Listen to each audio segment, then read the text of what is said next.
Hello friends, स्वागत है आपका मेरे चैनल एसएस क्लासेस में। मैं हूं स्वाति और आज की वीडियो जो मैं आपके लिए लेके आई हूं वो है संयुक्त व्यंजन पर। व्यंजन के बारे में मैंने जब आपको पढ़ाया था तब आपको बताया था हिंदी में 4 संयुक्त व्यंजन होते हैं, क्ष, त्र, ज्ञ, श्र। इसकी एक सेपरेट वीडियो मैं इसलिए लेके आई हूँ, कई बार इसके उच्चारण में गलती होती है। जैसे हम क्ष को छ भी बोलते हैं, जैसे कुछ लोग क्ष का उच्चारण क्ष करके नहीं बोलते हैं, छ करके बोलते हैं।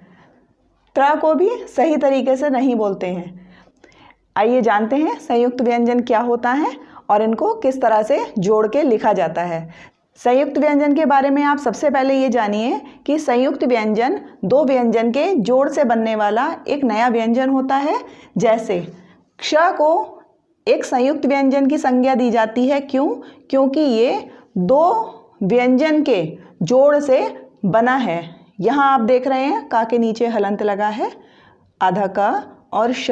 जब हम इन दोनों को साथ में उच्चारित करेंगे तो इसको पढ़ा जाएगा क्ष। इसी तरह त्र, त हलंत वाला त, आधा त, धन र, त्र। अगला है ज्ञ, ग प्लस य, ज्ञ। अगला संयुक्त अक्षर है श्र। श्र को इन 2 व्यंजनों के जोड़ से बनाया गया है, श, धन, र, श्र। आइए अब इनसे बने हुए कुछ शब्दों के माध्यम से हम इनको पढ़ना सीखते हैं। मेरे साथ आप भी बोलिए, अक्षत, क्षण, क्षमा। त्र के शब्द पत्र, मात्रा, त्रिशूल। ज्ञ के शब्द ज्ञान, यज्ञ, ज्ञाता। श्र के शब्द पढ़ना शुरू करिए, श्रम, आश्रय, विश्राम। इन चारों को संयुक्त व्यंजन या संयुक्ताक्षर इसलिए भी कहते हैं क्योंकि इन चारों के जोड़ से बनने वाले ये जो अक्षर हैं इनके कुछ चिन्ह निश्चित कर दिए गए हैं। जैसे क और श को हम आधा अक्षर और पूरे अक्षर के रूप में ऐसे नहीं लिखते हैं, केवल क्ष बनाते हैं। त और रा को अलग अलग ना लिख के त्र बनाते हैं। इसी तरह ग और य को जोड़कर ज्ञ लिखते हैं। हिंदी में कुछ और भी व्यंजनों का संयोग प्रचलित है। आइए उससे बने हुए शब्दों को एक बार जान लेते हैं। क्यारी, यहाँ आधा क और य, ये 2 व्यंजनों का संयोग है। यहाँ पर इन चारों अक्षरों में और इन सारे शब्दों में अंतर क्या है? इनके जोड़ के अलग से संयुक्त व्यंजन बना दिए गए हैं, जबकि इनके जोड़ को हम आधा अक्षर और पूरा अक्षर इसी तरह से जोड़ के लिखते हैं। जैसे क्यारी, आधा क और यह जोड़कर हुआ क्यारी। इसी तरह वाक्य, आधा क और यह वाक्य, क्य। अगला है भक्त, इसमें आधा क और ता का संयोग किया गया है। ये भी क और ता का संयोग है, रक्त। आते हैं अपने अगले शब्द पर, क्वार और पक्व, इसमें आधा का और वा का संयोग किया गया है। अगला शब्द है क्लिष्ट, शक्ल।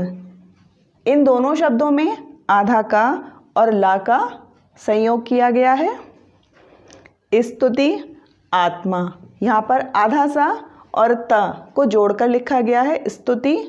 इसी तरह से आत्मा, आधा त और मा, आत्मा।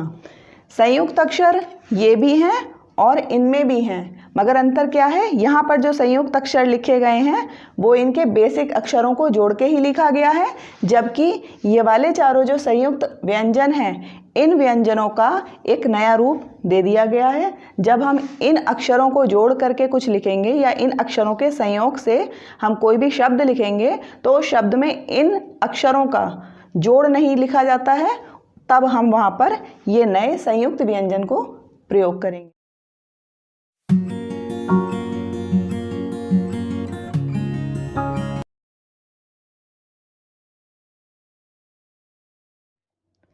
संयुक्त व्यंजन के बाद अब हम पढ़ेंगे विशेष व्यंजन, जो मैंने आपको दो बताए थे, ळ और ढ़।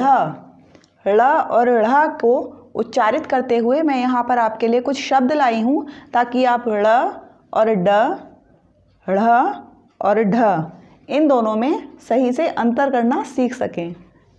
पहली बात तो ये समझिए, ळ, ढ़, ड और ढ के ही रूप हैं, लेकिन ये जो दो अक्षर हैं ये हिंदी भाषा में ही प्रयोग होते हैं, इनका प्रयोग संस्कृत भाषा में नहीं होता है। इसमें जीभ को तालु की ओर मोड़कर बोला जाता है। इनका उच्चारण जीभ को तालु की ओर ऊपर मोड़कर फिर बोला जाता है, जैसे ड़ा, ढ़। जब आप मेरे संग इसको बोलेंगे तो आप कोशिश करिएगा समझने की कि आपकी जो टंग है, आपकी जो जीभ है वो तालु से मतलब ऊपर टच होगी, तभी आप इनका उच्चारण सही से कर पाएंगे। ड़ और ढ़ ये दोनों ही अक्षर कभी भी किसी शब्द के शुरुआत में नहीं आते हैं, बीच में आ जाते हैं। मेरे साथ साथ कुछ शब्दों का उच्चारण करिए, आप समझ जाएंगे। जैसे यहाँ है दौड़ना, पकड़ा, उड़ीसा, कड़ा, कन्नड़, गाड़ी, रगड़, मारना। अगला अक्षर है ढ़, पढ़ना, चढ़ाई, कढ़ाई, रूढ़, दृढ़, बढ़ई, गढ़, मढ़ना, रीढ़।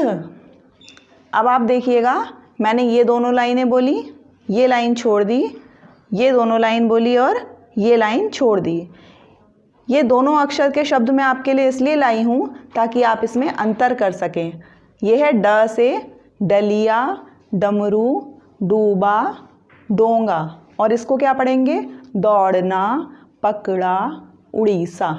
अब आप इनमें अंतर करिए, ड, ळ, ड, ळ। इसी तरीके से पढ़ना, ढप्पली, ढ से ढप्पली, ढोल, ढक्कन। अंतर समझिए, ढप्पली, पढ़ना, बोलने में ही अंतर आपको पता चल जाएगा। विशेष व्यंजन को उत्क्षिप्त व्यंजन भी कहते हैं। ये दो हैं हमारे। तो आज हमने पढ़े 4 संयुक्त व्यंजन और 2 विशेष व्यंजन। आशा करती हूँ आपको आज की वीडियो बहुत अच्छी लगी होगी और आप विशेष व्यंजन में विशेषकर अंतर करना सीख जाएंगे। फ्रेंड्स, आशा करती हूँ आज की वीडियो आपको पसंद आई होगी। अगर आपने मेरे चैनल को अभी तक सब्सक्राइब नहीं किया है तो प्लीज़ उसे सब्सक्राइब करें और उसके साथ वाले बेल आइकन को क्लिक करके ऑल पर सिलेक्ट करें ताकि आपको फ्यूचर में आने वाली मेरी सारी वीडियोस के नोटिफिकेशन टाइम टू टाइम मिल सकें। Thank you. जय हिंद।